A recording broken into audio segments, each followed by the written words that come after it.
Your honour, Lawrence എന്ന് പറയുന്ന വ്യക്തിയിൽ നിന്നാണല്ലോ DCP കൈക്കൂലി വാങ്ങിച്ചു എന്ന് പറയുന്നത്. എന്തിനാണ് ഈ ലോറൻസ് DCPക്ക് കൈക്കൂലി നൽകിയത്? എന്തുകൊണ്ട് അതിവിടെ ആരും അന്വേഷിച്ചില്ല? അതുകൊണ്ട് ലോറൻസിനെ വിസ്തരിക്കാൻ ബഹുമാനപ്പെട്ട കോടതി എനിക്കിവിടെ അനുമതി നൽകണം. ദിശയുടെ ആവശ്യം കോടതി അംഗീകരിച്ചു. കോടതിയുടെ ഉത്തരവ് പ്രകാരം സാക്ഷിക്കൂട്ടിൽ ലോറൻസ് വന്നു നിന്നു. 50 അടുത്ത് പ്രായമുള്ള മനുഷ്യൻ. ദിശയാണ് ലോറൻസിനെ വിസ്തരിക്കുന്നത്. താങ്കളാണല്ലേ ലോറൻസ്? അതെ. എന്ത് ചെയ്യുന്നു? ഞാൻ അവറാച്ച മുതലാളിയുടെ ഡ്രൈവറാണ്. അവറാച്ച മുതലാളിയോ? അതാരാ? ഇവിടെ ആർക്കും അവറാച്ച മുതലാളിയൊന്നും അറിയില്ല. എനിക്ക് പിന്നെ തീരെ അറിയില്ല. ഒന്ന് വ്യക്തമാക്കി പറ ലോറൻസ് ചേട്ടാ. അവറാച്ച മുതലാളി അറിയപ്പെടുന്നൊരു ബിസിനസ്സുകാരനാണ്. എന്ത് ബിസിനസ്? അത് പിന്നെ പലതരത്തിലുള്ള ബിസിനസ് നടത്തുന്നുണ്ട്. ഗാർമെൻറ്റ്സ്, തടിമില്ല്, കശുവണ്ടി factory, marble showroom, rubber estate, അങ്ങനെ പലതരം ഇടപാട് നടത്തുന്ന ഒരു പാവം മനുഷ്യനാണ് എൻ്റെ മുതലാളി.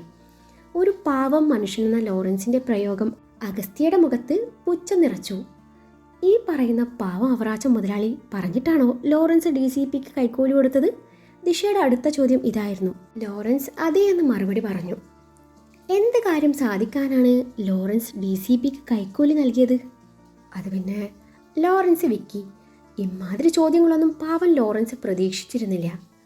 പറ ലോറൻസേ. അല്ല ലോറൻസ് ചേട്ടാ പറ. അത് ഈ DCP സാർ അവറാച്ച മുതലാളിയുടെ വണ്ടി ഒരു കാരണവുമില്ലാതെ പിടിച്ചു വെച്ചു.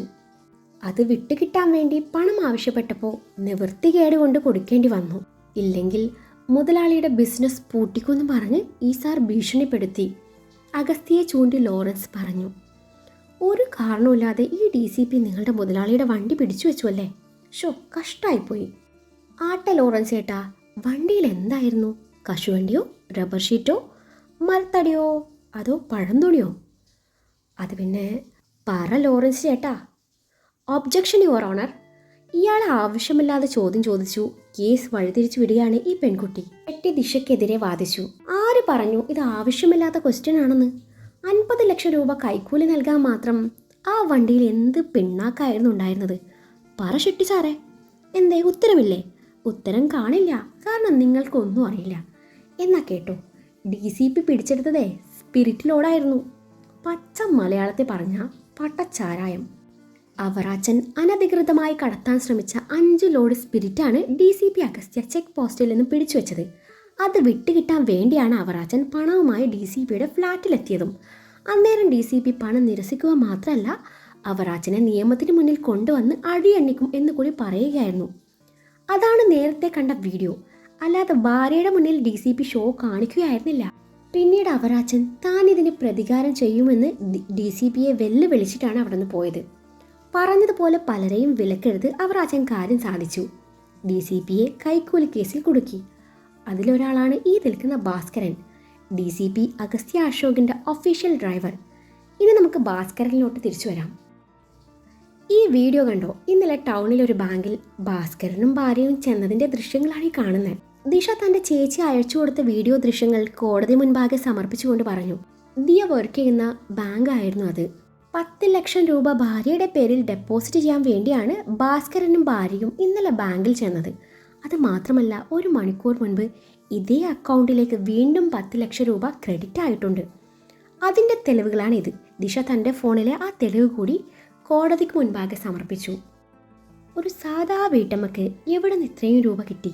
അതും ഭാസ്കരേട്ടനെ പോലുള്ള സാധാ ഒരു കോൺസ്റ്റബിളിൻ്റെ ഭാര്യയ്ക്ക്. പണത്തിൻ്റെ സോഴ്സ് ബാങ്കുകാർ ചോദിച്ചപ്പോൾ ഭാസ്കരേട്ടൻ എന്തൊക്കെയോ പറഞ്ഞു ഒഴിഞ്ഞു മാറി. എന്നാൽ ഇവിടെ അത് ബോധിപ്പിച്ചേ പറ്റൂ, അല്ലെങ്കിൽ വയസ്സാം കാലത്ത് ഭാര്യയ്ക്ക് ഗോതമുണ്ട തിന്ന് കഴിയേണ്ടി വരും. ഇനിയിപ്പോൾ ലോട്ടറി അടിച്ചതാണെങ്കിൽ അതിനും കാണുമല്ലോ ഒരു എവിഡൻസ്. ഭാസ്കരേട്ടൻ തീരുമാനിക്കും എന്ത് വേണമെന്ന്. ഇനിയും കള്ളം പറഞ്ഞ് രക്ഷപ്പെടാമെന്ന് കരുതണ്ട. ഭാസ്കരൻ്റെ ഫോൺ കോൾ റെക്കോർഡ്സൊക്കെയും എൻ്റെ ഈ ഫോണിലുണ്ട്. നിങ്ങൾ ആരോടൊക്കെ എന്തൊക്കെ സംസാരിച്ചു എന്നൊക്കെ ഇതിൽ വ്യക്തമായിട്ടുണ്ട്. ദിശ പറഞ്ഞത് കേട്ടതും ഭാസ്കരൻ പേടിച്ചു. ഇതുമൂലം തൻ്റെ ഭാര്യയ്ക്കൊന്നും സംഭവിക്കരുത് എന്ന തോന്നലിൽ അയാൾ കൈകൾ കൂപ്പി കോടതിക്ക് മുൻപാകെ കുറ്റസമ്മതം നടത്തി. അവറാച്ചൻ പറഞ്ഞിട്ടാണ് താൻ അഗസ്ത്യയുടെ വണ്ടിയിൽ 50 ലക്ഷം രൂപ അടങ്ങുന്ന പെട്ടി വെച്ചതെന്നും അതിന് പകരമായിട്ട് തനിക്ക് 20 ലക്ഷം രൂപ അവറാച്ചൻ നൽകിയെന്നും. കൂടാതെ ഇന്നലെ രാത്രി അഗസ്ത്യ പിടിച്ചു വെച്ച സ്പിരിറ്റ് ലോഡ് വണ്ടിയുടെ കീ താൻ ആരും കാണാതെ ലോറൻസിനെ ഏൽപ്പിച്ചെന്നും കൂടി ഭാസ്കരൻ മൊഴി നൽകി. ഭാസ്കരന്റെ വെളിപ്പെടുത്തലിൽ കോടതി ഒന്നടങ്കം നടങ്ങി. വ്യക്തി വൈരാഗ്യത്തിന്റെ പേരിൽ അഗസ്ത്യയെ മനഃപൂർവ്വം കള്ളക്കേസിൽ കൊടുക്കാൻ നോക്കുകയും അതിന് അവറാച്ചന് വേണ്ട സഹായവും ചെയ്തത് വിജിലൻസ് ഓഫീസർ പ്രതാപ് പോത്തനാണെന്ന് കൂടി ദിശ വാദിച്ചു. അതിനുള്ള തെളിവുകൾ കൂടി ദിശയുടെ കൈവശം ഉണ്ടായിരുന്നു. അവറാച്ചൻ്റെ മകളെ വിവാഹം ചെയ്യാൻ പോകുന്നത് ഈ പറയുന്ന പോത്തനാണെന്ന് തെളിയിക്കുന്ന ഫോട്ടോസും വീഡിയോസും ഒക്കെയും കോടതി മുൻപാകെ സമർപ്പിച്ചു. യുവർ ഓണർ, ഇതിന് പിന്നിൽ പ്രവർത്തിച്ചവർക്ക് തക്കതായ ശിക്ഷ നൽകണമെന്നും ഇതുമൂലം DCP അഗസ്ത്യക്കുണ്ടായ മാനഹാനിക്ക് വിജിലൻസ് ഓഫീസർ പ്രതാപ് പോത്തൻ കുറ്റം സമ്മതിച്ചു. പരസ്യമായി DCPയോട് മാപ്പ് പറയണമെന്നും ഞാൻ താഴ്മയായി അപേക്ഷിക്കുന്നു. That's all your honour. അത്രയും പറഞ്ഞ ദിശ തൻ്റെ സ്ഥാനത്ത് വന്നിരുന്നു. അഗസ്ത്യാണെങ്കിൽ ദിശയുടെ പ്രകടനം കണ്ട് കിളിപ്പോയി നിൽക്കുവാണ്. ദൈവമേ, ഈ പെണ്ണിന് ഇത്രയും കഴിവുണ്ടായിരുന്നോ? അഗസ്ത്യ മനസ്സിൽ വിചാരിച്ചു. അഖിൽ ദിശയ്ക്ക് ഷേക്കാൻ നൽകിയപ്പോൾ അശോക് ദിശയെ വാത്സല്യത്തോടെ ചേർത്ത് പിടിച്ചു. അഗസ്ത്യയുടെ നിരപരാധിത്വം കോടതിക്ക് ബോധ്യമാവുകയും അവനെ കുറ്റവിമുക്തനാക്കി വെറുതെ വിടുകയും ചെയ്തു. ഇതിന് പിന്നിൽ പ്രവർത്തിച്ച അവറാച്ചനും ലോറൻസിനും ഭാസ്കരനും കോടതി തക്കതായ ശിക്ഷ വിധിച്ചു. ഒപ്പം ഇതിന് കൂട്ടുനിന്ന വിജിലൻസ് ഓഫീസർക്ക് 6 മാസത്തെ സസ്പെൻഷനും നൽകി. അതോടൊപ്പം കോടതിയെ തെറ്റിദ്ധരിപ്പിച്ചതിന് 1 ലക്ഷം രൂപ പിഴയും വിധിച്ചു. ഇതിനൊക്കെ പുറമെ പോത്തൻ അഗസ്ത്യയോട് പരസ്യമായി മാപ്പ് പറയാനും കോടതി വിധിച്ചു. അഗസ്ത്യ കോടതി മുറിക്ക് വെളിയിലെത്തിയതും മാധ്യമപ്രവർത്തകർ അഗസ്ത്യയെ വളഞ്ഞു. ഒപ്പം ദിശയും. സർ, താങ്കൾ ഈ കോടതി വിധിയെ എങ്ങനെ നോക്കിക്കാണുന്നു? 100% നീതി പുലർത്തി എന്ന് തോന്നുന്നുണ്ടോ? താങ്കൾക്ക് എന്താണ് ഇതിൽ പറയാനുള്ളത്? തനിക്ക് കൂടുതലൊന്നും പറയാനില്ലെന്ന് പറഞ്ഞ അഗസ്ത്യ മുന്നോട്ട് നടന്നു. മാഡം, ഭർത്താവിന് വേണ്ടി ആദ്യമായി വാദിച്ചപ്പോൾ എന്ത് തോന്നുന്നു? പിന്നീട് ദിശയ്ക്ക് നേരെ ആയിരുന്നു അവരുടെ ചോദ്യം. ഇത് കണ്ട് അഗസ്ത്യ തിരിഞ്ഞു നടന്നു ദിശയുടെ കയ്യിൽ പിടിച്ചു. പ്ലീസ്, ഞങ്ങളിപ്പോൾ വെറുതെ വിടും. ഇവൾക്ക് കൈക്ക് സുഖമില്ലാത്തതാണ്. നമുക്ക് ഇനിയൊരിക്കൽ സംസാരിക്കാം. മാധ്യമപ്രവർത്തകരെ നോക്കി അഗസ്ത്യ താഴ്മയോടെ പറഞ്ഞു. ദിശയുടെ കൈയും പിടിച്ച് മുന്നോട്ട് നടന്നു. അഗസ്ത്യ തൻ്റെ അച്ഛൻ്റെയും അഖിലിൻ്റെയും കൂടെ ദിശയുടെ കൈയും പിടിച്ച് മുന്നോട്ട് നടന്നു. ആ തിരക്കിനിടയിൽ അവൾ വീഴാതിരിക്കാൻ അവൻ അവളെ ചേർത്ത് പിടിച്ചു. ഈ സമയത്ത് ദിശയുടെ കണ്ണുകൾ അവനിൽ മാത്രം ഒതുങ്ങി നിന്നു. ഹൃദയത്തിൽ കുളിര് പടരുന്ന പോലൊരു ഫീൽ. ഇതേ സമയം മറ്റൊരു ഭാഗത്ത് പോലീസിൻ്റെ സാന്നിധ്യത്തിൽ മാധ്യമങ്ങൾക്ക് മുൻപിൽ പ്രതാപ് പോത്തൻ കുറ്റം സമ്മതിച്ചു. അഗസ്ത്യയോട് മാപ്പ് പറഞ്ഞു. കൈക്കൂലി കേസിൽ DCP കുറ്റക്കാരനല്ലെന്നുള്ള കോടതി വിധി ഇതിനോടകം തന്നെ മീഡിയാസ് പുറത്തുവിട്ടിരുന്നു. ദിശ മാഡം, ഔട്ട്സ്റ്റാൻഡിംഗ് പെർഫോമൻസ്. പറയാതിരിക്കാൻ വയ്യ. ആര്യൻ ദിശയ്ക്ക് ഷേക്കാൻ നൽകി അഭിനന്ദിക്കുമ്പോൾ അഗസ്ത്യയുടെ കണ്ണുകൾ കുശുമ്പോടെ ആര്യനിൽ പതിഞ്ഞു. എന്നാൽ ഞാൻ പോട്ടെ സർ, ഡ്യൂട്ടി ഉണ്ട്. ദാ സാറിൻ്റെ വണ്ടിയുടെ കീ എന്ന് പറഞ്ഞ അഗസ്ത്യക്ക് കാറിൻ്റെ കീ നൽകി ആര്യൻ അവിടെ നിന്ന് പോയി. ഇന്നിനി ഫ്ലാറ്റിലോട്ട് പോകണ്ട. അവിടെ എല്ലാവരും നിന്നെ കാണാൻ കാത്തിരിക്കുക. നിന്റെ അമ്മ ഇന്നലെ ഒരു പോള കണ്ണടച്ചിട്ടില്ല. അമ്മയെ സമാധാനിപ്പിച്ചിട്ട് എങ്ങോട്ടാണെന്ന് വെച്ചാൽ പോയിക്കോ. പിന്നെ ദിശ മോളെ ഞങ്ങൾ എങ്ങോട്ടും വിടില്ല. നീ വേണേ പോയിക്കോ. കൈക്ക് വയ്യാത്ത കൊച്ചാ. ദിശയുടെ കവിളിലൊന്ന് തഴുകിക്കൊണ്ട് അശോക് പറഞ്ഞപ്പോൾ ഒരാൾക്ക് പിന്നെയും കുശുമ്പ് കുത്തി. എന്നാ ഞങ്ങൾ പോവാ, നിങ്ങളങ്ങ് പതുക്കെ വാ, അഖിൽ അഗസ്ത്യയുടെ തോളിൽ തട്ടിക്കൊണ്ട് പറഞ്ഞു. അതിനിടയിൽ കൈ ചുരുട്ടി ദിശയുടെ കയ്യിലേക്ക് കൈ മുട്ടിച്ചു. പെട്ടെന്ന് വാ, ഇന്ന് രാത്രി നിനക്ക് എൻ്റെ വക സ്പെഷ്യൽ ട്രീറ്റ് ഉണ്ട്. എൻ്റെ അനിയനെ പുഷ്പം പോലെ ഇറക്കിക്കൊണ്ടുവന്ന ആളല്ലേ, നമുക്കിതൊന്ന് ആഘോഷിക്കണം. അഖിൽ ദിശയെ നോക്കി ചിരിയോടെ പറഞ്ഞു. അഖിലും അച്ഛനും പോയതിന് പിന്നാലെ അഗസ്ത്യ ദിശയെ നോക്കി. പതിവിലും വിപരീതമായി ആ നോട്ടം കുറച്ചധിക നേരം നീണ്ടതും ദിശയിൽ വെപ്രാളം നിറഞ്ഞു. അത് മനസ്സിലാക്കി അഗസ്ത്യ ദിശയുടെ കൈയും പിടിച്ചു വണ്ടിക്കരികിലേക്ക് നടന്നു. ദിശയും അഗസ്ത്യയും ഇന്ദ്രപ്രസ്ഥം വീട്ടിലേക്കുള്ള യാത്രയിലാണ്. കോടതി മുറ്റത്ത് നിന്ന് അഗസ്ത്യയുടെ കാർ നീങ്ങി തുടങ്ങി. അഗസ്ത്യ ഡ്രൈവിംഗിലാണ്. ദിശ അഗസ്ത്യയെ കണ്ണിമ ചിമ്മാതെ നോക്കുന്നുണ്ട്. ഫോമൽ ഷർട്ടും പാൻറ്റുമാണ് അവൻ്റെ വേഷം. വണ്ടി മുന്നോട്ട് പോയിക്കൊണ്ടിരുന്നു. വണ്ടി ഒരു കായലോരത്തെത്തിയതും ദിശ അവനിലേക്ക് നോട്ടം പായിച്ചു. ഇതെന്താ ഇവിടെ? ദിശ ചുറ്റും കണ്ണോടിച്ചുകൊണ്ട് ചോദിച്ചു. പറയാം, അതിനു മുൻപ് ഞാൻ അങ്ങോട്ടൊന്ന് ചോദിക്കട്ടെ? അവളിലേക്ക് നോട്ടമെറിഞ്ഞുകൊണ്ട് അവൻ ചോദിച്ചു. ചോദിക്ക്, അവൾ പറഞ്ഞു. ഇന്നത്തെ നിന്റെ കോർട്ടിലെ പെർഫോമൻസ് എനിക്കിഷ്ടമായി. ഷെട്ടിയെ വിറപ്പിച്ചു എന്നെ കേസിൽ നിന്ന് രക്ഷിച്ച ആളല്ലേ. പകരം നിനക്കെന്താ വേണ്ടത്? എന്ന് വെച്ചാ അവൾ ചോദിച്ചു. എന്ന് വെച്ചാ എനിക്കിന്ന് ഒരുപാട് സന്തോഷമുള്ള ദിവസമാണ്. എൻ്റെ ഈ സന്തോഷത്തിന് കാരണമായ നിനക്ക് നീ ചോദിക്കുന്ന ഒരു ഗിഫ്റ്റ് തരുന്നു. അഗസ്ത്യ പറഞ്ഞു. ഗിഫ്റ്റോ? എന്ത് ഗിഫ്റ്റ്? അത് നീ തീരുമാനിക്ക്, അഗസ്ത്യ പറഞ്ഞു. എന്തും ചോദിക്കാവോ? ദിശ ചോദിച്ചു. "ഉം, എന്തും ചോദിക്കാം. എന്താണെങ്കിലും ഞാൻ തരും." "എന്തും തരുമോ?" "ഉം, തരും." "എന്തും?" അവൾ എടുത്തു ചോദിച്ചു. "ഉം." ഇത്തവണ അഗസ്ത്യക്ക് ചെറുതായി കത്തി, എന്നാലും അവനൊന്ന് മൂളി. "എങ്കിൽ എനിക്കൊരു ഉമ്മ തരുമോ?" "എന്താ?" അവളുടെ ആവശ്യം കേട്ട് അവൻ വല്ലാത്ത ഭാവത്തിൽ ചോദിച്ചു. "എന്താ ഉമ്മയെന്ന് കേട്ടിട്ടില്ലേ? ഉമ്മ, കിസ്, മുത്തുകാവു." "കേട്ടിട്ടുണ്ട്." "എന്നാ 1 ഡസൻ മുത്തുകാവു ഇങ്ങോട്ട് പോന്നോട്ടെ." "1 ഡസനോ?" "അതൊന്നും നടക്കില്ല," അവൻ പറഞ്ഞു. "എന്തുവായത്? എന്ത് വേണമെങ്കിലും ചോദിച്ചോളാൻ പറഞ്ഞിട്ട് ഇപ്പോൾ നോക്കിക്കേ, ഞാനില്ല ഈ കളിക്ക്." അവൾ കൃത്രിമ പരിഭവം നടിച്ചു. "ശരി, വേണേ ഒരെണ്ണം തരാം." അവളുടെ സന്തോഷം ഇല്ലാതാക്കാൻ അവന് മനസ്സ് വന്നില്ല. അതിനാൽ മറ്റെല്ലാം മറന്ന് അവൻ സമ്മതം മൂളി. "ഒരെണ്ണമെങ്കിൽ ഒരെണ്ണം" എന്നും പറഞ്ഞ് അവൻ അവളെ നോക്കിയതും അവൻ തൻ്റെ സീറ്റും സ്റ്റിയറിംഗ് ഒക്കെയും അഡ്ജസ്റ്റ് ചെയ്ത് അവൾ അതുപോലെ പൊക്കിയെടുത്ത് മടിയിലിരുത്തി. അവൻ്റെ പ്രവൃത്തിയിൽ ദിശ കിളിപോയിരിക്കുവാണ്.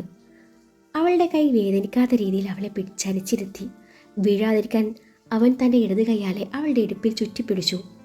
രണ്ടുപേരും മുഖത്തോട് മുഖം നോക്കി. ഇരുവരും ഒരു നിമിഷം പരസ്പരം കണ്ണുകളിലേക്ക് ആഴ്ന്നിറങ്ങി. അവളുടെ ഇടത് കൈ എടുത്ത് ചുണ്ടോട് ചേർക്കുമ്പോൾ അവൻ്റെ കണ്ണുകൾ അവളിലെ നാണം ഒപ്പിയെടുക്കുന്നുണ്ടായിരുന്നു. അവൻ്റെ ആദ്യ ചുംബനം അവൾ ശരിക്കും ആസ്വദിച്ചിരുന്നു. എങ്കിലും അവൾ അവനെ ചൊറിയാൻ തന്നെ തീരുമാനിച്ചു. "അയ്യേ, ഇതെന്തോന്നുമ്മ? എനിക്ക് ഇവിടെയല്ല വേണ്ടേ." അവളുടെ പറച്ചിൽ കേട്ട് അവൻ അവളെ കൂർപ്പിച്ചു നോക്കി. ശേഷം അവളുടെ നെറുകയിൽ ചുംബിച്ചു. അവൾ തൻ്റെ കണ്ണുകൾ അടച്ചു ആ ചുംബനം സ്വീകരിച്ചു. "അയ്യോ, ഞാൻ ഉദ്ദേശിച്ചത് ഇവിടെയല്ല." അവൾ അടവിറക്കി. അവളുടെ അടവാണെന്ന് അറിയാമായിട്ടും അവൻ അന്നേരം മറുത്തൊന്നും പറയാതെ അവളുടെ ഇരുകവളിലും ചുംബിച്ചു. "പോരെ?" അവൻ ചോദിച്ചു. അവൾ കണ്ണു ചിമ്മി. പിന്നെ അവൻ പുരികം ചുളിച്ചു. അവൾ വിടാൻ ഒരുക്കമല്ലായിരുന്നു. ഇടത് കൈയാലെ അവൻ്റെ കഴുത്തിൽ വട്ടം ചുറ്റിപ്പിടിച്ചു. അവൻ്റെ മൂക്കിൽ മൂക്കുകൊണ്ടുരസി. അതിനിടയിൽ അവളുടെ അതരങ്ങൾ അവൻ്റെ അതരങ്ങളെ തൊട്ടുരുമ്മി. "എന്താണ് മോളെ ഒരു കള്ള ലക്ഷണം?" "എനിക്ക് ചിലത് മനസ്സിലാവുന്നുണ്ട്." അതിനിടയിൽ അവളുടെ മുഖത്ത് വീണ് കിടക്കുന്ന മുടിയിഴകൾ മാടിയൊതുക്കിക്കൊണ്ട് അവൻ പറഞ്ഞു. "മനസ്സിലായല്ലോ, അത് മതി." ഒരു കൈയാലെ അവൻ്റെ മീശ പിരിച്ചു വെച്ചുകൊണ്ട് അവൾ പറഞ്ഞു. അവളുടെ കീഴ്ചുണ്ട് തഴുകിക്കൊണ്ടവൻ ചോദിച്ചു. അവൻ്റെ പ്രവൃത്തി അവളിൽ വിറയലുണ്ടാക്കി. അവൾ മറുപടിയൊന്നും പറഞ്ഞില്ല. "പറ, ഏത് മതിയെന്ന്?" അവളെ ഒന്നുകൂടെ തന്നിലേക്ക് അടുപ്പിച്ചുകൊണ്ടവൻ ചോദിച്ചു. "അത് പിന്നെ..." അവളുടെ വാക്കുകൾ മുറിഞ്ഞു വന്നു. "ഏത് പിന്നെ?" അവൻ കുറുമ്പോട് ചോദിച്ചു. അവളുടെ പിടയ്ക്കുന്ന മിഴികളും വിരയ്ക്കുന്ന അതരങ്ങളും അവൻ്റെ ഉള്ളിലെ കാമുകനെ ഉണർത്തി. അത് കാണവേ അവൾ ചിണുങ്ങിക്കൊണ്ട് അവൻ്റെ നെഞ്ചിൽ മുഖമൊളിപ്പിച്ചു. "പിണങ്ങിയോ?" അവളുടെ താടി പിടിച്ചുയർത്തിക്കൊണ്ടവൻ ചോദിച്ചു. "ഞാൻ പിണങ്ങിയിട്ടൊന്നുമില്ല." അവനിൽ നിന്ന് മുഖം വെട്ടിച്ചു അവൾ പരിഭവം നടിച്ചുകൊണ്ട് പറഞ്ഞു. പിന്നെ എന്തായത്?" അവളുടെ വയറിൽ ഇക്കിളി കൂട്ടിക്കൊണ്ടവൻ ചോദിച്ചു. "സച്ചുവേട്ടാ, എന്തായത്? എനിക്ക് ഇക്കിലാവുന്നെന്ന്." അവൾ തൻ്റെ ഇടത് കൈയാലെ അവൻ്റെ കയ്യിൽ പിടുത്തമിട്ടുകൊണ്ട് പറഞ്ഞു. ഇരുവരുടെയും നോട്ടങ്ങൾ തമ്മിലുടക്കി. ഒരു നിമിഷം കൊണ്ട് കണ്ണും പ്രണയം കൈമാറി. ആ ഒരൊറ്റ നിമിഷം മതിയായിരുന്നു അവനവളെ തൻ്റെ നെഞ്ചോട് ചേർക്കാൻ. അവൻ സീറ്റിലേക്ക് ചാരിയിരുന്നു അവളെ തന്നിലേക്ക് അടുപ്പിച്ചു. അവളുടെ അതരങ്ങളിൽ തൻ്റെ അതരങ്ങൾ ചേർത്ത് വെച്ചതും അവളുടെ കണ്ണുകൾ കൂമ്പി അടഞ്ഞു പോയിരുന്നു. അവളുടെ കീഴ്ചുണ്ട് മൃദുവായി നുണഞ്ഞുകൊണ്ട് അവളുടെ അതരങ്ങളിലെ മധു നുകരാൻ തുടങ്ങി. ആ നിമിഷം പറഞ്ഞറിയിക്കാൻ പറ്റാത്ത അനുഭൂതിയായിരുന്നു അവനിൽ. അവൻ അറിയാതെ തന്നെ അവൻ്റെ ഉള്ളിലെ പ്രണയം ഒരു പുഴ പോലെ ഒഴുകി തുടങ്ങി. കീഴ്ചുണ്ട് ആസ്വദിച്ചു നുണഞ്ഞുകൊണ്ട് മേൽചുണ്ടിലേക്ക് ചേക്കേറുമ്പോൾ അവൻ്റെ കൈവിരലുകൾ അവളുടെ സാരിക്കുള്ളിലേക്ക് ഇഴഞ്ഞു നീങ്ങി. അവളുടെ നഗ്നമായ വയറിലൂടെ അവൻ്റെ കൈകൾ അലഞ്ഞു നടന്നപ്പോൾ അവൾ തൻ്റെ ഇടത് കൈയാലെ അവൻ്റെ പിൻകഴുത്തിൽ പിടിമുറുക്കി. ഇരുവരുടെയും ഉമിനീരും നിശ്വാസവും കൂടിക്കലർന്നു. മേൽചുണ്ട് അല്പം വന്യമായി നുണയുമ്പോൾ അവൻ്റെ കൈ പൊക്കിൽ ചുഴിയിലേക്ക് ആഴ്ന്നിറങ്ങിയതും അവൾ നീങ്ങിപ്പോയിരുന്നു. അവൻ്റെ കൈകളുടെ സഞ്ചാരദിശ വയറിൽ നിന്നും മേൽപോട്ട് സഞ്ചരിച്ചു അവളുടെ ഇടത് മാറിലായി അമർന്നു. ഒന്ന് കുറുകിക്കൊണ്ട് അവൻ്റെ മുതുകിൽ പോറൽ വീഴ്ത്തി. അവൻ്റെ ചുണ്ടുകളുടെ മുറുക്കം കൂടി വന്നതും അവൻ്റെ കൈ അവളുടെ ഇരുമാറിലും മാറി മാറി അമർന്നു. ഒടുവിൽ അവൾക്ക് ശ്വാസതടസ്സം അനുഭവപ്പെട്ടതും അവൻ അവളുടെ ചുണ്ടുകളെ മോചിപ്പിച്ചു. നനഞ്ഞു കുതിർന്ന അവളുടെ കീഴ്ചുണ്ട് തൻ്റെ പെരുവിരൽ കൊണ്ട് തുടച്ചു കൊടുക്കുമ്പോൾ അവളുടെ മുഖത്തെ നാണം അവൻ ചുണ്ടിലൊളിപ്പിച്ച ചിരിയാലെ നോക്കി നിന്നു. സ്ഥാനം മാറിക്കിടക്കുന്ന അവളുടെ സാരി നേരെയിട്ട് കൊടുക്കുമ്പോൾ നിമിഷങ്ങൾക്ക് മുൻപ് അവൻ്റെ കൈവിരൽ തൻ്റെ മേനിയിൽ അലഞ്ഞു നടന്നത് അവളുടെ മനസ്സിൽ നിറഞ്ഞു നിന്നു. അവളുടെ മുഖം നാണത്താൽ ചുവന്നു തുടുത്തു. അവനത് കാണുകയും ചെയ്തു. അവൻ്റെ മുഖത്ത് നോക്കാനാവാതെ അവൾ മിഴികൾ താഴ്ത്തിയതും അവൻ അവളുടെ താടി പിടിച്ചുയർത്തി എന്താ എന്ന പോലെ പുരികം പൊക്കിയതും നാണത്തോടെ അവൾ അവൻ്റെ നെഞ്ചിൽ മുഖമൊളിപ്പിച്ചു. അവളുടെ കയ്യും പിടിച്ച് കായലോരത്തെ റെസ്റ്റോറൻറ്റിലേക്ക് നടക്കുമ്പോൾ അവളെന്ന ലോകത്ത് അടിമപ്പെട്ടു പോയ അവൻ മറ്റെല്ലാം മറന്നുപോയിരുന്നു. അവൻ മനഃപൂർവ്വം മറക്കാൻ ശ്രമിച്ചു എന്ന് വേണം പറയാൻ. ഇരുവരും ഒരുപാട് ഇഷ്ടത്തോടെ പരസ്പരം പങ്കുവെച്ച് ഭക്ഷണം കഴിച്ചു. ഇരുവരുടെയും മനസ്സും വയറും ഒരുപോലെ നിറഞ്ഞ നിമിഷമായിരുന്നു അത്. തിരികെ വണ്ടിക്കരികിലേക്ക് നടക്കുമ്പോൾ അവൾ അവൻ്റെ കയ്യിൽ ചുറ്റിപ്പിടിച്ചു. എങ്കിലേ എന്നോട് പറ. നടത്തത്തിനിടയിൽ ദിശ അവൻ്റെ മുന്നിൽ തടസ്സമായി നിന്നുകൊണ്ട് പ്രത്യേക ഇടത്തിൽ പറഞ്ഞു. എന്ത് പറയാൻ അവൻ ചോദിച്ചു. IWന്ന്. നീ ഒന്ന് പോയ ദിശ. ചുമ്മാ. എന്ത് ചുമ്മാ? എനിക്കത് കേൾക്കണം. പ്ലീസ് പറ, എന്നെ ഇഷ്ടമാണെന്ന്. എന്തായാലും ഇന്നത്തെ കോട്ട കഴിഞ്ഞു, ഇനി നാളെ. അതും പറഞ്ഞ് അവളെ പൊക്കിയെടുത്ത് അവൻ വണ്ടിക്കരികിലേക്ക് നടന്നു. ഇന്ന് രാത്രി 12 മണിവരെ ഞാൻ കാത്തിരുന്നോളാം. അപ്പോൾ പറയാലോ. നമുക്ക് ആലോചിക്കാം. അവൻ അതും പറഞ്ഞ് വണ്ടിയുടെ ലോക്കെടുത്ത് അവളെ കോ ഡ്രൈവിംഗ് സീറ്റിലിരുത്തി. അതിനിടയിലാണ് തൻ്റെ ഫോൺ റെസ്റ്റോറൻറ്റിൽ മറന്നു വെച്ച കാര്യം അവൻ ഓർക്കുന്നത്. ഫോൺ എടുത്തിട്ട് വരാമെന്നും പറഞ്ഞ് അവൻ തിരികെ നടന്നു. അഗസ്ത്യ അവിടെ നിന്ന് പോയതും വണ്ടിക്കരികിലേക്ക് മഹേന്ദ്രയുടെ ബൊലേറോ വന്ന് നിർത്തുകയായിരുന്നു. വണ്ടിയിൽ നിന്നിറങ്ങിയ ആളെ കണ്ടതും ദിശയുടെ മുഖത്ത് ഭയം നിറഞ്ഞു. അർജുൻ. അവളുടെ അധരങ്ങൾ മുഴഞ്ഞു. അഗസ്ത്യ ഫോണും എടുത്ത് തിരികെ വണ്ടിയിൽ കയറിയപ്പോൾ വണ്ടിയിൽ ദിശയില്ലായിരുന്നു. അവൻ ഡോർ തുറന്ന് പുറത്തിറങ്ങി അവളെ അന്വേഷിച്ചു. അവളുടെ ഫോണിലേക്ക് വിളിച്ചു നോക്കിയതും കാറിൽ നിന്നും അവളുടെ ഫോൺ റിങ് ചെയ്യുന്നുണ്ടായിരുന്നു. അവൻ്റെ മനസ്സിലൂടെ എന്തൊക്കെയോ ചിന്തകൾ കടന്നുപോയി. അവൻ തൻ്റെ കണ്ണുകൾ ഇറുകെ പൂട്ടി നെറ്റിത്തടം ഒഴിഞ്ഞു. അവൾ എവിടെ പോയി അവൻ ചിന്തിച്ചു. ആഞ്ഞൊരു ശ്വാസം വലിച്ചു ചുറ്റും നോക്കി. അന്നേരാണ് അവളുടെ ഒരു ചെരുപ്പ് ദൂരെയായി വീണ് കിടക്കുന്നത് അവൻ്റെ ശ്രദ്ധയിൽപ്പെടുന്നത്. അവൻ ചെരുപ്പ് കയ്യിലെടുത്ത് അവളുടേതാണെന്ന് ഉറപ്പുവരുത്തി.